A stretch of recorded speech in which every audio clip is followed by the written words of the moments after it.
बर्फबारी के दौरान जो सारी हमारी नागरिक सुविधाएं हैं वो सुचारू रूप से चलती रहें, इसलिए विभागों को आवश्यक निर्देश दे दिए गए हैं। जो हमारी सड़क सुविधा है, बिजली पानी है, वो सुचारू रूप से चलती रहे, इसलिए निर्देश जो जिला स्तर पर भी ये मीटिंग हो चुकी है।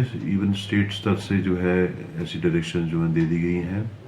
इसके विषय में हम भी एक तैयारियों को लेकर बैठक आयोजित कर रहे हैं और जो उसमें समीक्षा करेंगे कि विभागों की किस तरह की तैयारी जो है इस बर्फबारी से निपटने के लिए है। जी जी, गत वर्ष हमारे ट्राइबल एरिया में जो राशन का कोटा है उसके बारे में थोड़ा जानकारी दीजिए।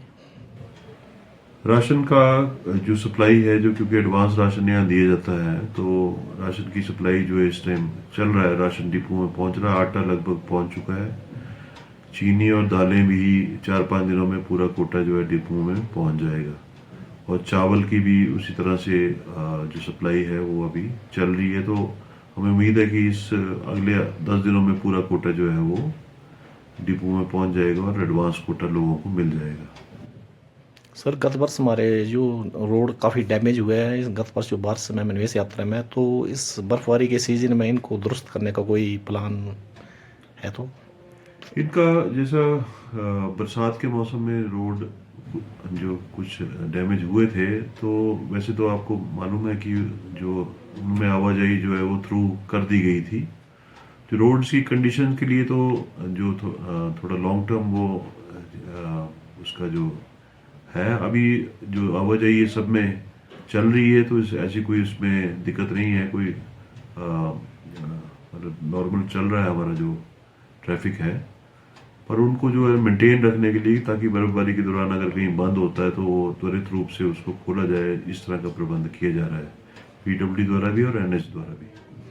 सर, कुछ एक हमारे संपर्क मार्गों में पानी जमने की समस्या आ रही है, तो उसके प्रति क्या विभाग का पानी निर्देश है? जमने का जो है उसका जो ये निर्देश दिए जाएंगे कंसर्न डिपार्टमेंट को कि वो पानी जो है जहाँ लीकेज हो रहा है कहीं, या जैसे सड़कों में अगर पानी चल रहा बह रहा है तो उसको चैनलाइज करके ड्रेन के माध्यम से जाए, ताकि सड़क के ऊपर वो ना फैले और जो आइसिंग की प्रॉब्लम ना हो।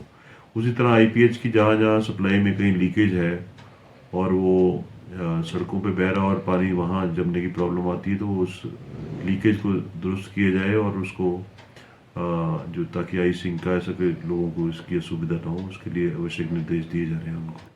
सर, लगातार 1-1.5 महीने से सूखे की स्थिति इस समय क्षेत्र में बरकरार है, तो बर्फबारी से पहले कुछ एक हमारे क्षेत्र में कुछ एक जो आगजनी की लोगों द्वारा कुछ घटनाएं होती है, इसके उनके आपको आपके प्रति कुछ उनको मैसेज देना चाहेंगे कि जो जंगलों में आग या कोई अपने खेतों में आग लगाते हैं और आग जो है जंगलों में फैलती है? जी, इस बार नवंबर माह में जो एवरेज से कम क्या ना के बराबर जो बारिश हुई है, उसके कारण सूखा जो है थोड़ा जो लंबे मतलब प्रोलॉन्ग्ड हो गया है और उसके कारण आग की घटनाएं भी कुछ हमने नोटिस की हैं। तो इसमें सभी से यही अपील रहेगी कि जो अपने आसपास सतर्क रहें। अगर कहीं इस तरह का कहीं जंगलों में भी आग की घटना होती है तो उसमें फायर डिपार्टमेंट अपना फॉरेस्ट डिपार्टमेंट का जो पूरा सहयोग करें इसको आग को काबू करने के लिए। और कई ऐसी भी घटनाएं रिपोर्ट होती है कि जानबूझकर किसी ने आग लगाई है, कोई शिकार की, तो उसके लिए भी विभाग पूरी तरह से सतर्कता से इसको इसकी निगरानी करेगा कि इस तरह की कोई घटना ना हो। फॉरेस्ट डिपार्टमेंट इस बारे में आवश्यक कार्रवाई करेगा। ड्रोन वगैरह भी उन्होंने प्रोक्योर किए हुए हैं, तो सारी जो उनकी मैन पावर है और जो उनके पास रिसोर्सेज है उससे इस चीज़ को कंट्रोल करने का प्रयास किया जाएगा। सर, गत वर्ष बागवानों को भी काफ़ी नुकसान हुआ है, फसल भी काफ़ी समय इस साल बर्बाद हुई है, तो इस साल जो है बर्फबारी के सीजन में बागवानों के लिए कोई उद्यान विभाग द्वारा खास पौधे मंगवाए जा रहे हैं कुछ?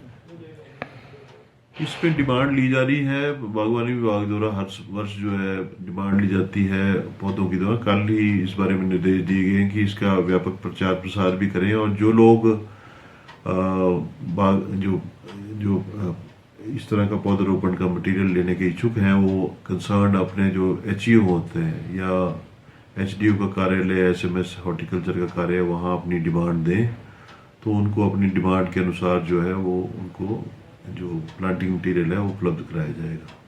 जी सर, थैंक यू।